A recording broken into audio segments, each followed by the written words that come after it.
AITA for being completely honest to my biological parents about how my childhood was really awful. I was given up for adoption right after I was born. Unfortunately, my adoption didn't work out and I grew up in foster care until I turned 18. I'm now 19 and in college. In February, I got a Facebook message from a man claiming to be my father. We messaged back and forth, and while I kept a lot of my childhood details private, we did make plans to meet him and my mother. They weren't married to each other, by the way. When I got to the restaurant, I was very shocked and honestly upset to find my father and mother had brought their spouses, as well as their children, to surprise me. My father's mother, so my grandmother, was also there. I was already feeling very emotional about the whole thing, and seeing everyone there didn't help. So I sat through an hour of listening to them sharing all about their lives while I fake smiled through everything. Honestly, I felt very jealous that they had kids they really loved and how they all had really happy lives after ditching me. Then they started asking about me and my parents, and how my Facebook gave very little away about my life. I basically lost it and started crying like a little bitch lol, and told them how shitty my adoptive parents were and how shitty foster life was. I was pretty snarky and sarcastic when I said that I'm glad their lives worked out for them because mine sure as hell didn't. I couldn't stop crying and my father had to drop me back home. He was very apologetic. I feel very shitty about it. I made my mother and father cry at the restaurant. They were really nice people. I got a few messages from my mother and father separately where they've been apologizing and if they could make it up to me. My mother in particular seems really upset by everything, and I hate that I may have messed up her happy life. Her last message basically said that she's been unable to sleep and wants to see me again. I've been ignoring their messages and just been focusing on school instead.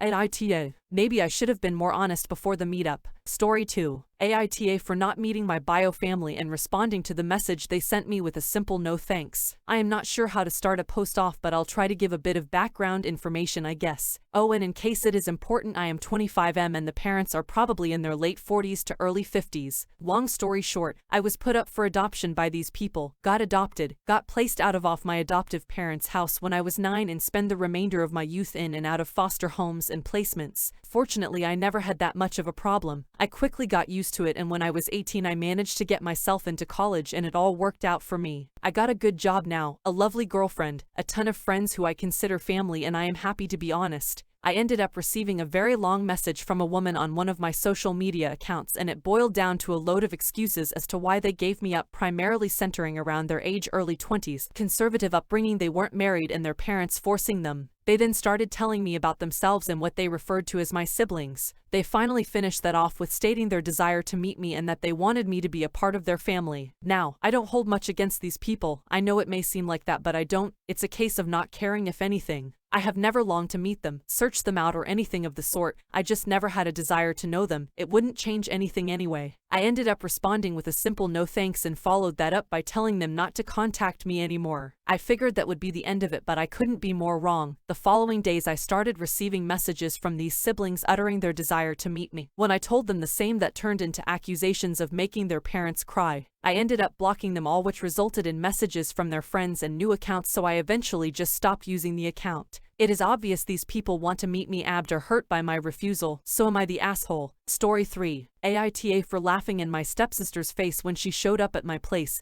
and asking to stay for a while. This happened 3 weeks ago. I, 21 female, was home in my apartment that I share with my 2 closest friends when my stepsister, 19 female, showed up and asked if she could stay with us for a while. I laughed and told her no and closed the door. She ended up going to my dad and her mom's house where she told them everything, and they are pissed. They said it was reckless and cruel to turn her away without seeing that she was okay, and my dad said he was disappointed in me. I told him I did not want her anywhere she could steal or break something that didn't belong to her. He told me she hasn't done that in years and I have no right to hold childhood mistakes against her. The last time she broke something that was mine was 2 years ago when I went to stay for Christmas, and she went into my room while I was taking a shower and took my phone, then broke said phone. I pointed this out to him and he told me I can't stay mad at my sister. I told him I'm not mad at my sister because I don't have one, which he did not take great. Then my stepsister started bugging me with how mean it was that I laughed at her and how she's changed. I asked if she changed enough to want to apologize for the crap she did and maybe even pay me back. She said no and she doesn't need to. I told her then she hasn't really changed. She tried to get me to believe her by her just saying it.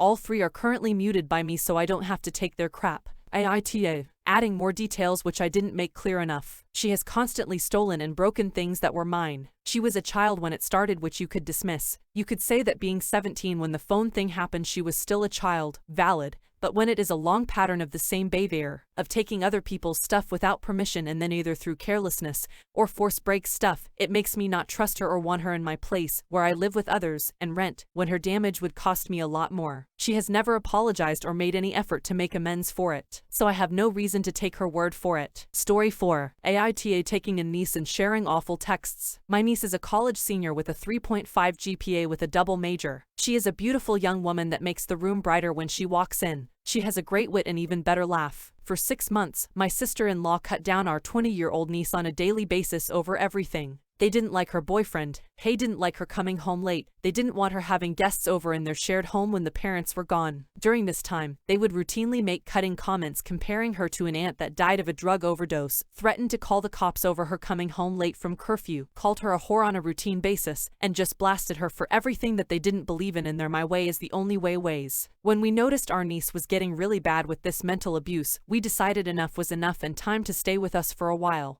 Our niece immediately began to flourish, but our relationship with my wife's sister and her husband plummeted. They wanted us to instill rules we wouldn't do and wanted us to make it hard on our niece so she would go back home. Instead, we gave her a loving and nurturing home with a family that does things together, shows affection, and helps each other out on individual problems. I went from having 3 children to 4 as there is always room for one more at the table. My niece began to flourish and that is all we cared about. A few weeks later, during our family vacation, with our niece in tow, my sister-in-law blew up our phones for 6 straight hours. My wife was getting very upset and out of frustration, I showed the text to my niece which contained absolutely terrible things said about her by her own mother. I felt it was both bullshit. Our family vacation was getting wrecked and I felt she had a right to see what her mother was saying about her. Our relationship continued to deteriorate with my sister-in-law. We continuously encouraged our niece to repair the relationship and after a few months, while still living with us, our niece began seeing her parents for meals. It was during this time, my niece was told that my daughter was a slut by my niece's grandfather,